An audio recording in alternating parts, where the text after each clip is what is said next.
It's the radio guy, Mike Prince. Welcome to another episode of the Mike Prince Show. We have a special treat just for you today, and I can't wait to get into it. But I want to remind you, our social media handles, Instagram, Facebook, and Twitter are at the Mike Prince Show. The YouTube channel is Open Mic Broadcast Network, and our 24-hour dial-in message line, 713-570-6736.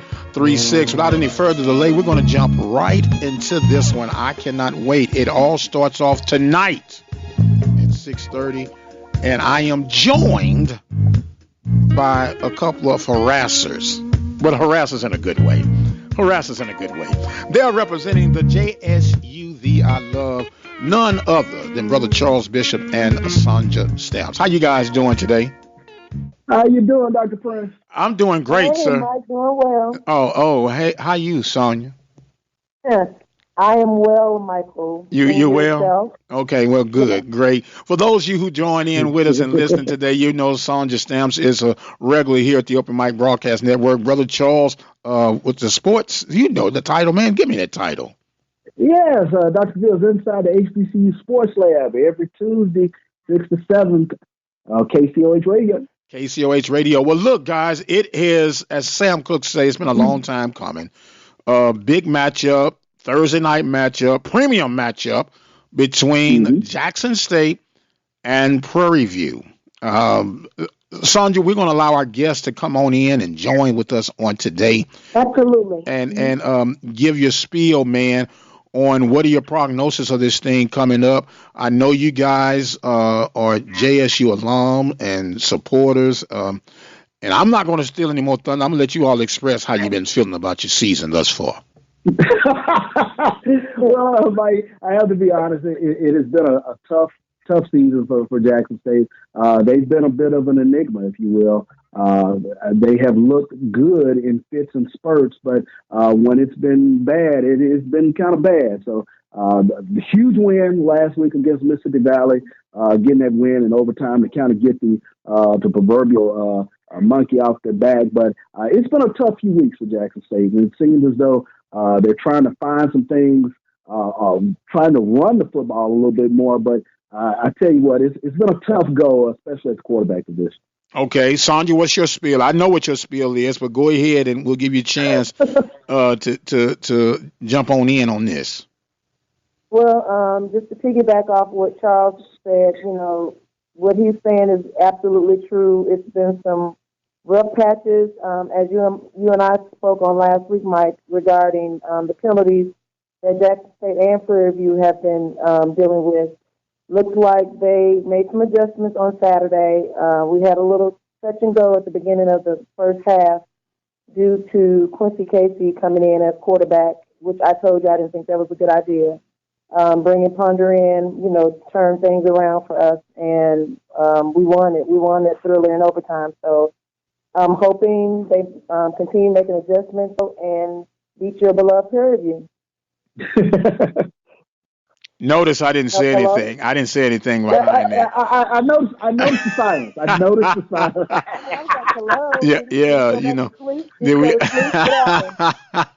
But it's all good. Now, you just brought up, Sonja, about the quarterbacking situation. It's been an obvious concern for Tiger Nation. Absolutely. And I personally, and I want to get your feedback on this, Charles, I personally believe that Ponder at this point gives you the best chance of winning. What do you think about that? I think Ponder probably at this point in the season probably does give you your best chance at winning, but I think a little bit of it is the sort of system that Jackson State wants to run. I think Ponder's skill set doesn't quite fit that sort of RPO game that they try to run at Jackson State, and because he's just not a one option in terms of what they're trying to do. So the other two quarterbacks behind him, Jalen Jones and Quincy Casey, probably give you more on the run side, but Ponder definitively gives you more within the passing game. I mean, when you take a look, he's thrown for over 1,000 yards this year and 11 touchdowns. So I think at this point in the season, you probably do need to kind of shade yourself toward Derek Ponder. Well, I give you a counter to the run option pass, and that is called play action. If you establish a solid run game, that gives you the same advantage of the run pass option to a degree. Because what you want to do is you want to be able to draw in the middle. And right now, in your opening statements, looking at the stats, Jackson State has been doing that of late, running the ball more. And we all know the way that you have the best success against Prairie this season has been to run right at them, which crowds people in the box, could set up play action, which could fit right into the skill set of a ponder. Yeah, and when you take a look at it, it's going to be incumbent upon Jackson State to really establish their running game. And you talk about an embarrassment of riches. For Jackson State's record to be what it is, they really do have a stable of running backs. They have Jordan Johnson. They have Keyshawn Harper.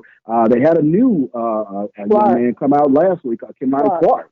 So, I mean, they do have an embarrassment of riches at running back, and it's going to be incumbent upon the Tigers to really kind of establish that run game. And like you said, it opens up so much more. You're able to play action out of it, and you might get some shots downfield, especially with a speed merchant like D.D. Bowie for Jackson State. Okay, now we're speaking right now with Charles Bishop and Miss Sonja Stamps. We're talking about this Jackson. We're going to get on Prairie View in just a moment because I have some concerns, I'll put it like that, when it comes to Prairie View and the rest of the season. But when you look at this on paper, your record shouldn't be what it is on paper.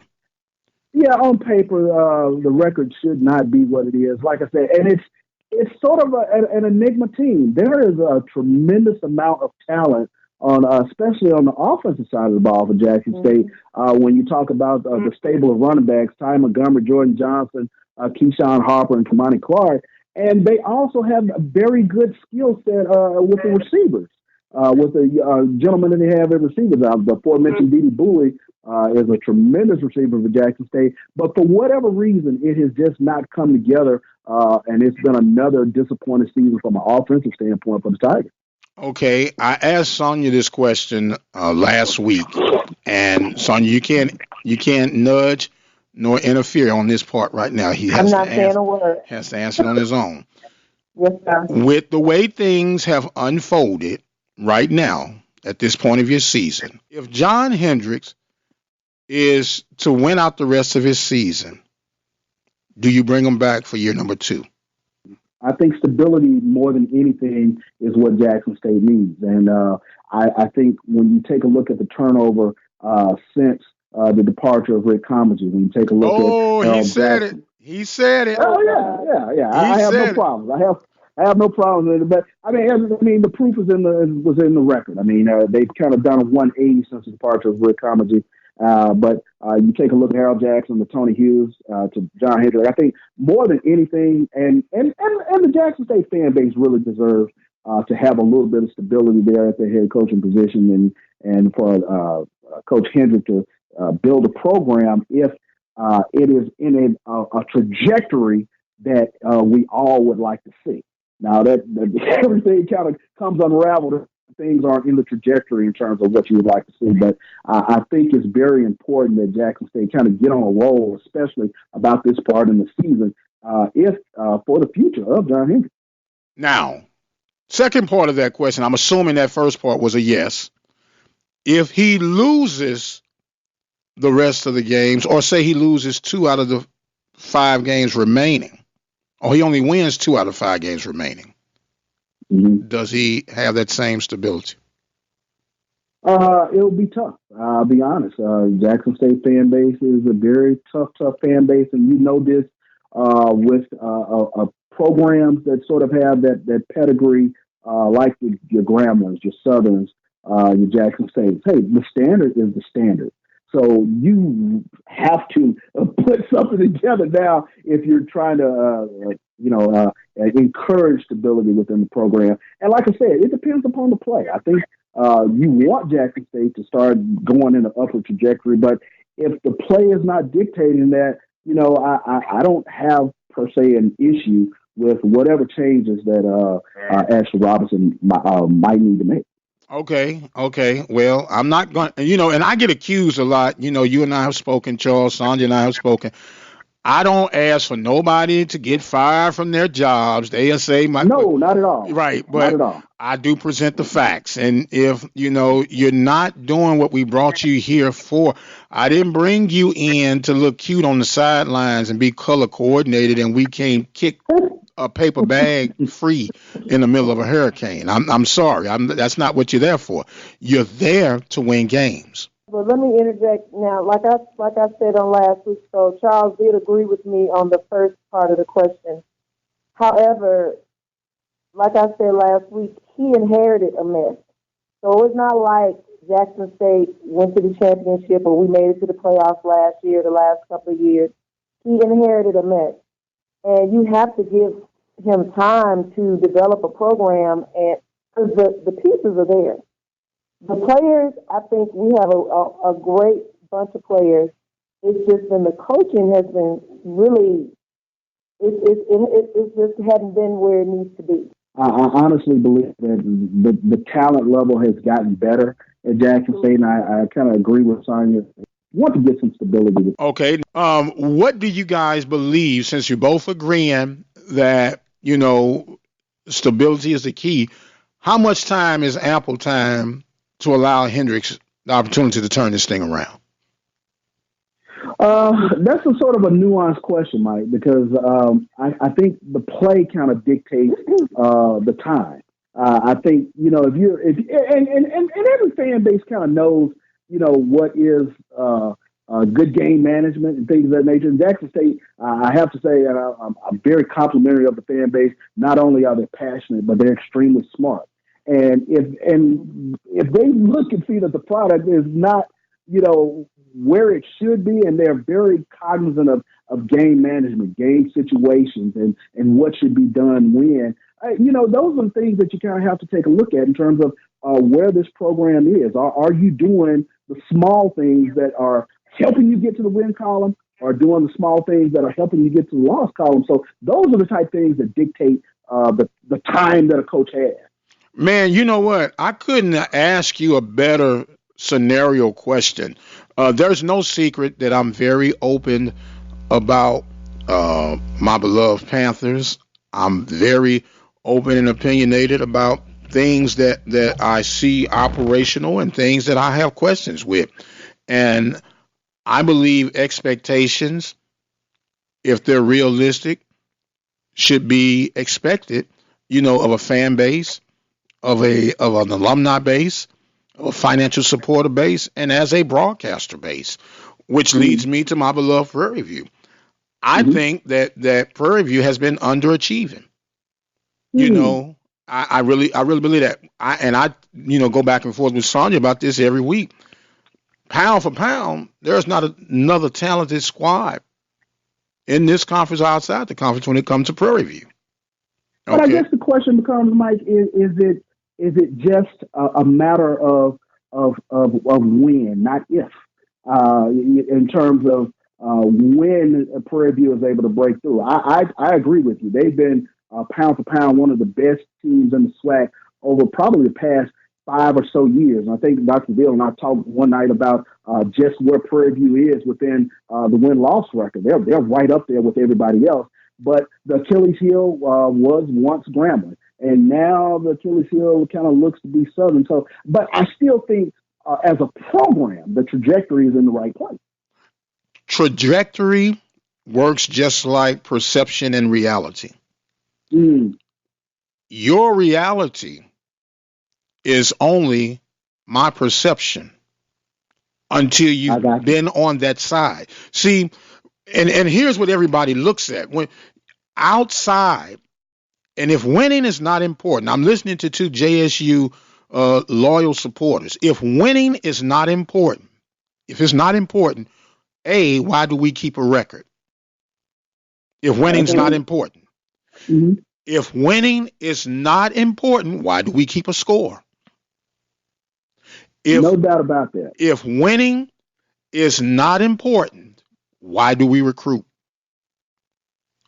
I would say winning is always important, but I think some of the things that I kind of take a look at is, like I said, where are you within the nuanced part of the game? Are you making do you have enough talent, or are you making bad game management decisions? And those are the sorts of things that kind of for me kind of change the calculus, if you will, in terms of the perception of where you are as a program. Yes, sir. And just for a moment, we're not gonna hit the brakes. We're gonna bump the brakes just for a minute. Prime example is the game you guys played this past week against Mississippi Valley. Mm-hmm. Would you agree that Mississippi Valley lost that game versus you all beating them? I would agree with that. Okay. So the perception is you won the game. Mm-hmm. But the reality is Mississippi Valley lost that game. Mississippi Valley did make enough mistakes to allow for Jackson State to end up winning that game. Now, here is the reality. Prairie View has a very explosive offense. That's a reality. Mm-hmm. There's also a reality that the defense has yet to catch up with the offense. But we don't address that because we get so excited. Man, they scored 45 points, but they lost 46-45. Yeah, that's true. That's true. You got to take the totality of it. The totality. So when you look at that, once again, from outside looking in, man, they got these nice facilities. I'm so proud of it and thankful for it. But facilities don't bring wins. Now you might get an argument on that now. How do you feel? How name me one time where facilities won a ball game? Facilities haven't exactly won a ball game, but facilities do bring in a better talent pool or better recruits, if you will, and eventually you break through. Okay, I'm like Sam Cooke now. It's been a long time coming. It's been a long time coming. I understand it's been a long time coming, but for me, if I'm a Panther backer, I take a look at where my program is, and I kind of say, we're right there. We're right there. The ball bounces here, the ball bounces there. We dispatch a Grambling. The ball bounces here, the ball bounces there. We dispatch a Southern, and we're right where we need to be. But like you said, the perception, if I'm an actual Panther backer there versus the reality of me looking from the outside in, it's totally different. I get it. As a supporter, as a fan, talent means nothing without discipline. Very good point. Absolutely. And this team has been challenged when it comes to discipline and self-control. This past weekend against Virginia Lynchburg, they had 4 penalties the entire game. Prior to that, they averaged double-digit penalties a game. Right. Over 100 yards a game. And here's how I equate 100 yards worth of penalties. That's equivalent to a touchdown. If you look at the games that Prairie View lost, they've been competitive. Okay? But because of lack of self-control, because of lack of discipline, you end up on the opposite side of the game. And Mike, to your point, that's the difference between Alcorn and Southern and everybody else. They have taken care of that part, the mental part of the game in terms of the miscues. That is the difference between wins and losses. Absolutely, and that's consistent. Mike, I do have a question though. When you were saying the difference with them with the double-digit penalties prior to this past weekend's game. I know you said discipline, but was it just discipline on their part, or were adjustments made by the coaches, or what actually changed? What changed as far as what is concerned? For the penalties to go from double digits to 4. Well, you're playing Virginia Lynchburg. That's what changes. I mean, I know that I told you y'all was gonna win the game versus them anyway, but I'm saying they still could have lost if they could continue with the penalties that they If had. if we had lost to Virginia Lynchburg, there wouldn't be no more show.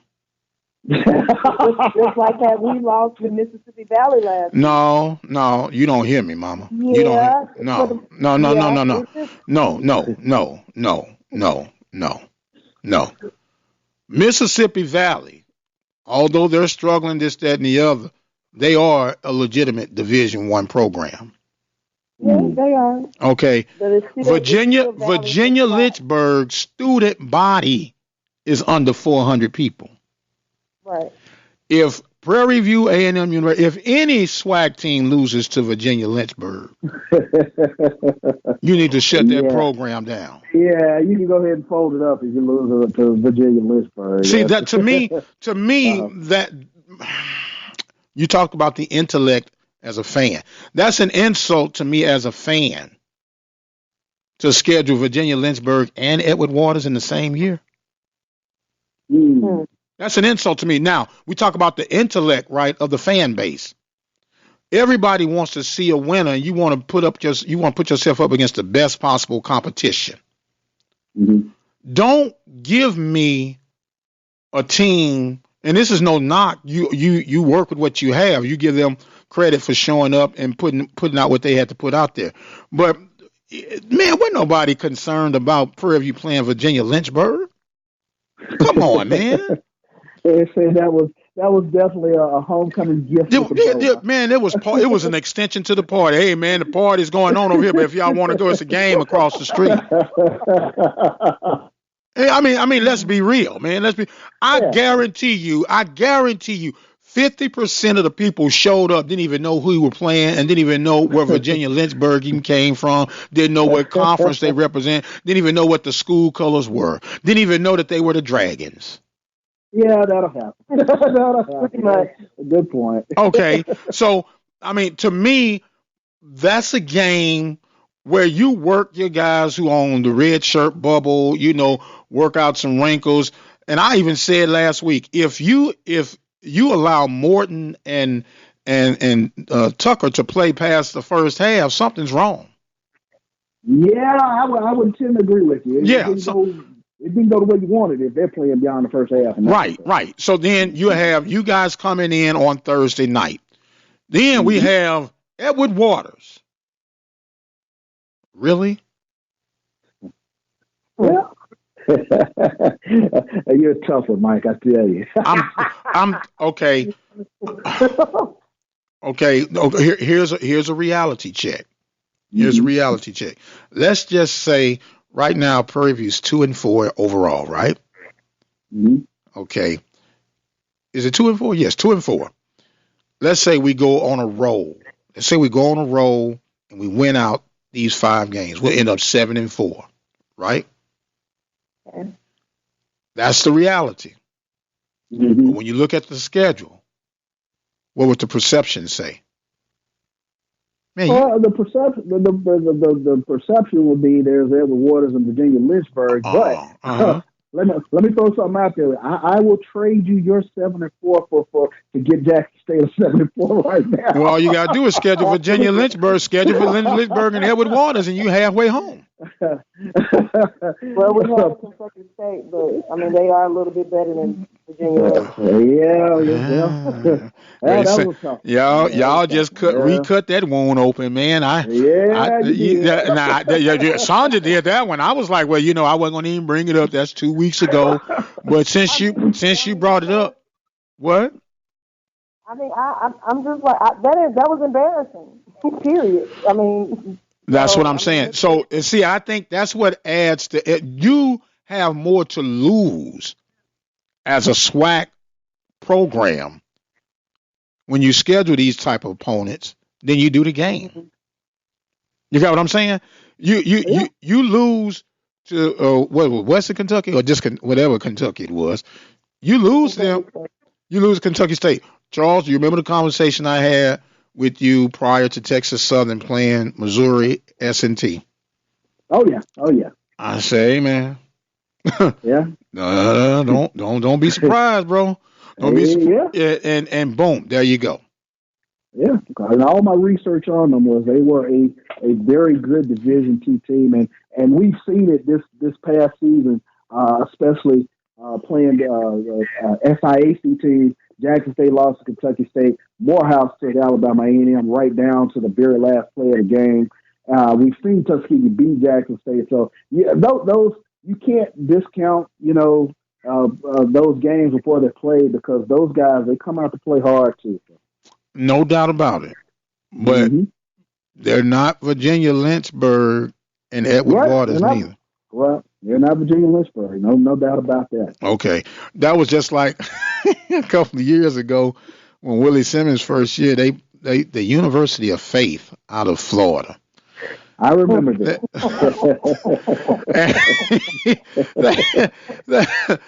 So Simmons kept trying to claim that when the NCAA had stepped in and said, "No, nothing." Hey, I can't make this up. True story, Sonja. True story. These brothers showed up on the bus with their uniforms already on. Came in from Florida. Wow. Wow. I remember that game. Now, see, but once again, you can't truly measure your team by playing opponents like that. You can't. Yeah, that is not how you would tend to measure your program by playing teams that are obviously not at your talent level. Hey man, you'd have done better getting some kids off the yard, man, and put them in some old equipment and say, "Hey, y'all meet us over here." And we're going to give y'all a large piece of your choice of toppings on it. And we'll give you all some PV gear at the end of the game. And we need about 40 of y'all that can come out here. And if you all don't have a kicker, we'll let y'all use our backup kicker. How'd that go? A little sandlot football. Yeah, a little sandlot football, but you all going to be organized. We're going to give y'all some matching tops and jerseys. Now, your helmets might be a little discolored because these are dummy-proof helmets, but we're going to put these on y'all, and we got the special eds and the med department right over here, so if anything happens, they can roll you up. But you do have to sign this waiver, though. Now I'm going to get the text from the University of Faith in Virginia Lynchburg. Thanks, Mike. You notice I'm just kind of quiet. Well, that's okay. You know what? They're going to blame it on me anyway because Mike Prince said, okay, just take a number. It's all good. But it's the truth. I'm talking with Charles Bishop and Sonja Stamps of JSU, the I Love. Let's get back on course with this game, man. Y'all had me all around the mulberry bush and everything. In order for Jackson State to win against Prairie View on Thursday night, what's going to have to take place? They got to establish a running game, and they really got to really keep the chains moving, kind of keep Prairie View's offense off the field. Jackson State has not shown the ability to stop the run this year. I think that has been their tremendous Achilles heel. The defense has just not been up to par, especially with regards to stopping the run. And now you have the best running back in the SWAC. So whatever you can do offensively, especially with that stable of running backs that you have to keep Prairie View's offense off the field, that's what you got to do. You got to keep the chains moving. You got to control time of possession. And those are a couple of things that Jackson State is actually pretty good at. You're saying that Jackson State is good at handling the run game. And I think anyone who knows if there is an Achilles heel with the Panthers is how they've been responding to the run game. So you would give the advantage of the run game to Jackson State or Prairie View? Well, I think it's a push because Dewanya Tucker is the best running back in the SWAC. And so I honestly believe in that regard it's a push. But for Jackson State, they cannot play behind the chains. So I think it's more imperative for them to really get their running game up and going versus I think Prairie View has the ability to kind of beat both. To either use Dewanya Tucker or get the ball downfield. So it's very imperative for Jackson State to really get their running game up and going and really keep the chains moving, like I said, to keep Prairie View's offense off the field. Okay, so then in regards to Jackson State from the defensive side, I think they have the slight advantage on the interior line, a very aggressive group. An aggressive group, but like I said, this has been sort of an odd year for Jackson State, especially defense, because when you think of Jackson State's DNA, it's those tough defensive linemen and linebackers who really flow to the ball. And Keontae Hampton is one of the best. He leads the SWAC in tackles. But Jackson State has really had a difficult time stopping the run. If you take a look at the statistics, they're toward the bottom in the SWAC in terms of stopping the run. They're giving up about 238 yards a game via the run, second in the SWAC in terms of pass defense. So if I'm Prairie View, I definitely want to attack them on the ground with DeWanye Tucker. And you're talking about one of the most dynamic running backs in the SWAC. So you definitely got to feed DeWanye Tucker the ball. Absolutely. And before I add my little 2 cents, Sonja, what are you thinking are going to be some keys to success for JSU, the I love? The 3 keys for me is I'm agreeing with Charles as far as the running game. We have to get the penalties down, and we got to stick with our quarterback. That is the quarterback thing is a problem for me. And Ponder, he needs to start with Ponder, and he needs to stick with him. So that's my 3. Those are your 3. Now, yeah. And when I say this, man, I don't mean no disrespect to either y'all. You know, we joke around a lot, but I honestly believe that Prairie View is the better team. I honestly believe that.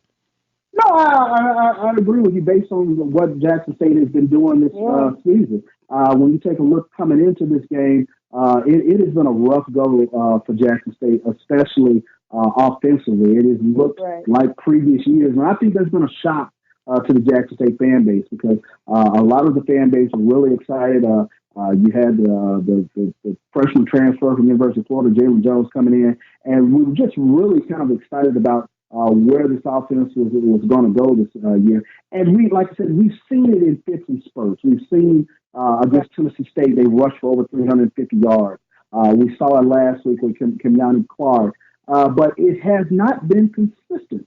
So, I would agree with you in that regard because you don't know what Jackson State you're going to get tonight. Well, and that's what kind of perplexes me when it comes to Prairie View. It was frustrating. Let me just say what's frustrating. I see the talent. I know what they have, but it's almost like that. How do I put it? It's like if you go into a department store to go shopping and you have $100 to spend, okay, and you go and get $125 worth of items and you bring it up to the checkout, you already know that you got more than that you can afford, but you hoping that maybe they'll miss it or maybe they'll give me a hookup or something like that. And it's like that with Prairie View. And I'm wondering, do I have too many expectations for Prairie View? And then I'm just letting myself down so hard when they fail to meet those expectations. Because back in August, I projected Prairie View to go 6-1 in conference. Okay, based on the talent I know that is on that team. Mm-hmm. And the only loss that I'd given them was to Alcorn. Let's just be honest. Alcorn is Alcorn. Alcorn is Alcorn. Alcorn is Alcorn. We all agree with that. So when I look at the what I know and what I see could happen, and then you see the end result, which is why I say I believe they have the better team. But if they do not beat themselves, and how do they beat themselves? With the excessive penalties. Yeah. You got what I'm saying? Right now, our special teams has been questionable. Block punts, missed field goals. I believe that's going to be a critical stretch down the rest of the season between winning and losing. Okay? And then there was a concern that I had going into the Southern game. And I was hoping, and I saw it, that we didn't get too cute on our coaching selections. And when I say I saw it, 4th down and 2, you've been moving the ball, you've been aggressive on 4th down. You try a reverse flea flicker on 4th and 2. Those kind of things will cause you to lose games. And it goes back to the point that I was making, Mike, in terms of just smart fan bases. You know, game management, you know, game situation, and sometimes I see things that are off kilter. It makes you kind of question everything that you're trying to do in terms of trying to get the W. So you know, I can definitely empathize with you in that regard. Okay. Now we got all that out. Do I have some final projected scores? If for Jackson State to win, they're going to have to keep this score low. And for Jackson State to win, it's going to have to be a 24-21 game. 24-21 in favor of Jackson State? 24-21 in favor of Jackson State. Sonja? No, 15-18 Jackson State. 15-18 Jackson State. Mm-hmm. I knew it was something up with y'all, man. 2 against 1 today, huh? Hey, we had the double team. So were you expecting me to say Prairie? I mean, I was thinking you was gonna come with some reality versus that perception. No. Hey, Mike, I was at least trying to be political because I enjoyed the hospitality over there in Prairie. Jackson State beat Valley, but we won. So 18-15, 24-21. Wow. Yeah, I know Las Vegas says the line on it is completely out there, but you know, and in realistic terms, I do believe it's going to be a close game mm-hmm. because I believe Jackson is physical enough to keep it close. Okay, but I think the high-powered offense is going to prevail itself. Yeah, and like I said, that's the question. Right. Which Jackson State team do you get? Right, it's going to prevail itself. And I think, believe it or not, Prairie View is going to have a big passing day. I believe they're going to have a big passing day. I look for Mullins. I look for Wallace. Yeah. And Jones, the tight end, to have some big games. And I would like to see Tucker touch the ball more in the flats on swing outs, wheel routes. And I think it is just too many guys in those skill position. Not taking anything away or disrespecting, but I see the score being something more, maybe 31-21. And Mike, that is something that concerns me in terms of Prairie View's passing game because although Jackson State, they're second in the SWAC in terms of pass defense, they do not get much pressure on the quarterback, only 9 sacks on the season. So I am pretty concerned about that. Now, on the counterpart of that, if I'm Jackson State, I think you attack Prairie View with a passing game as well. Although Prairie View has a high number of sacks, one of the top 3 teams in the conference when it comes to sacks, but Ponder has the capability and the skill set, if given enough time, that he could do some damage. I think if I saw enough consistency in the pass game, I would agree with you. But I just, to date, I have not seen enough consistency in the pass game. For me, Jackson State has got to run the ball. They've got to show that physicalness that they showed against Tennessee State and against Mississippi Valley. So grind the clock, steal a win, and head back to Jackson. There you go. Get back on the plane Thursday night. Come home. Well, if that happened, if they can't get off the runway, I ain't going to say I'm the reason that they plane got on flat. No doubt about it. Look, man, I appreciate you joining in with us, Charles, man. Drop the information on how people can get in contact with you, man, and listen to some of the work you're putting in. Yes, you can always, actually, you can hear me Saturday. I'm a sideline reporter for Texas Southern University with Larry Chatterbox-Hale and Devin Wade. You can also hear me every Tuesday on Dr. Bill's Inside the HBCU Sports Lab, KCOH Radio, and you can always see us on our Facebook page, Instagram, Dr. Bill's Inside the HBCU Sports Lab. And look, I forgot to make mention of that. He is. Do you sit on the Texas Southern sideline when you go to play Jackson, or are you not showing up for work that day? Hey, you know what? It hasn't happened yet. So it'll be very interesting. But you know what? It'll be very interesting because I do have my master's from Texas Southern University, so they're very near and dear to my heart. My master's in sports leadership, sports studies. So, that'll be a tough call that day. Well, all I know is the folks that knowed you longest don't know nothing about that master's you got from Texas You know what? Southern. You're right. And if they see you on the sideline in some maroon and gray talking about this is Charles, you're going to get a pick up right across the head. Is that Charles Bishop in some maroon and gray? Exactly. What in tarnations is going on with that, brother?